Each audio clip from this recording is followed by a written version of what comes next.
Assalamualaikum warahmatullahi wabarakatuh. Alhamdulillah wassalatu wassalamu ala Rasulillah wa ala alihi wa sahbihi wa mawalah, la haula wala quwata illa billah, amma ba'du. Pemirsa dimanapun berada yang selalu dirahmati oleh Allah Subhanahu wa ta'ala, alhamdulillah pada hari ini kita masih dipertemukan oleh Allah di bulan suci yang mulia, di akhir-akhir bulan suci Ramadan, bulan yang penuh dengan rahmat. Kita masih diberikan kenikmatan oleh Allah untuk selalu istiqomah, terus melaksanakan perintah-perintah Allah Subhanahu wa ta'ala. Pemirsa dimanapun berada yang selalu dirahmati oleh Allah Subhanahu wa ta'ala, ada sebuah hadis kita telah diingatkan oleh Rasulullah dalam sebuah hadisnya tentang sebuah masyarakat. Banyak di antara kita yang melarikan diri dari para ulama, dari para fuqaha, maka Allah akan memberikan 3 cobaan. Sebagaimana hadis Rasulullah yang berbunyi, sayati zamanun ala ummati yafiruna minal ulama wal fuqaha fayabtaliyahumullahu bisalasi baliyatin awwaluha yarfa'ullahul barakah min kasbihim. Yang pertama, Allah akan mengangkat derajat orang-orang dari apa yang ia hasilkan. Allah akan mengangkat barokah dari usaha mereka. Oleh karena itu, kita semua diingatkan melalui hadis tersebut, jangan sampai kita lari daripada para ulama, lari para fuqaha, yang bisa mengakibatkan diri kita hilangnya nilai barokah dari dalam kehidupan kita. Apa yang dimaksud dengan barokah? Barokah adalah ziyadatul khair, tambahnya nilai kebaikan, tambahnya nilai kebagusan yang ada dalam diri kita. Orang dikatakan hidupnya barokah bukan diukur dengan nilai hartanya, bukan diukur dengan tingginya sebuah jabatan, tetapi barokah adalah ketenangan dalam hidupnya yang penuh dengan keberkahan, yang penuh dengan kedamaian, yang penuh dengan kesejahteraan dan ketentraman di dalam sebuah rumah tangga. Banyak orang yang berpenghasilan lebih tetapi tidak memiliki nilai barokah. Akhirnya apa yang ia lakukan, yang ia rasakan bukan hanya bersyukur, tapi dia tidak bisa bersyukur, lari dari nikmat yang telah banyak diberikan oleh Allah Subhanahu wa ta'ala. Akhirnya dalam kehidupannya banyak sekali mengalami kekurangan-kekurangan. Walaupun nominal yang ia dapatkan dalam kehidupan sehari lebih dari kata cukup. Hadirin pemirsa yang dirahmati oleh Allah Subhanahu wa ta'ala. Yang kedua adalah wasaniyatu yusallatuhu alaihim sultanan dhaliman. Allah akan menurunkan pemimpin dirinya, seorang pemimpin yang zalim.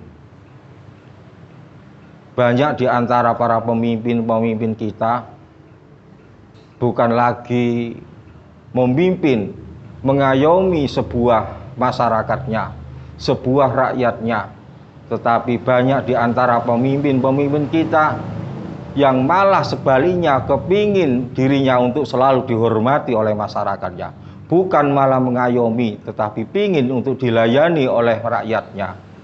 Oleh karena itu, pemimpin yang zalim adalah pemimpin yang tidak bisa memakmurkan masyarakatnya, tetapi lebih mementingkan untuk dirinya dan kepentingan dirinya pribadi. Ketika dia mau sebagai pemimpin, mencalonkan diri sebuah pemimpin, dia berangan-angan, dia berusaha untuk bisa mewujudkan apa yang ia inginkan. Tetapi ketika dia sudah jadi, banyak hal-hal yang mereka tinggalkan ketika dia menjadi seorang pemimpin. Malah banyak pemimpin di antara kita yang mendolimi masyarakatnya. Banyak masyarakat yang kemiskinan, di bawah garis kemiskinan, kurangnya lapangan pekerjaan dan lain sebagainya. Akhirnya apa? Timbul kecemburuan, timbul ekonomi yang tidak stabil akibat daripada pemimpin yang zalim. Pemirsa yang dirahmati oleh Allah Subhanahu wa taala, yang ketiga adalah wasalisatu yakhrujuna minad dunya bi ghairi iman. Allah akan mengeluarkan dunia dengan tanpa membawa iman. Na'udzubillahi min dzalik. Apalagi kematian adalah sesuatu hal yang pasti yang akan kita dapati. Kullu nafsin dha'iqatul maut. Semua yang bernyawa pasti akan meninggal, pasti akan mati.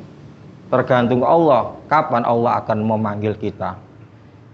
Apalagi bulan suci Ramadan yang penuh dengan keberkahan, yang penuh dengan maghfirah, yang penuh dengan itqun minan nar. Banyak di situ terdapat nilai-nilai, yang mana nilai-nilai itu harus kita kembangkan, harus kita tingkatkan. Upaya kita untuk bisa menjadi orang yang benar-benar bertakwa, yang nantinya kita semua akan meninggal dalam keadaan membawa iman. Sebagaimana di dalam tujuan bertakwa, tujuan utama berpuasa adalah la'allakum tattaqun, agar kita semua menjadi orang-orang yang bertakwa. Karena takwa adalah sebaik-baik bekal yang akan kita bawa setelah kita kembali kepada Allah Subhanahu wa taala. Pemirsa yang dirahmati oleh Allah Subhanahu wa taala, kita tidak perlu untuk menyesali dengan berakhirnya bulan suci Ramadan yang sudah berakhir, yang sudah mendekati kita semua, yang sudah akan meninggalkan kita semua. Tetapi kita harus berupaya, apa yang kita pikirkan di sisa-sisa di bulan suci Ramadan, untuk melakukan dan meningkatkan ibadah kita kepada Allah Subhanahu wa taala. Mungkin itu sedikit yang bisa kami sampaikan. Mudah-mudahan ada hikmah, ada manfaat yang dapat kita ambil dalam kesempatan yang mulia ini. Kurang lebihnya mohon maaf. Wallahul muwaffiq ila aqwamit thoriq.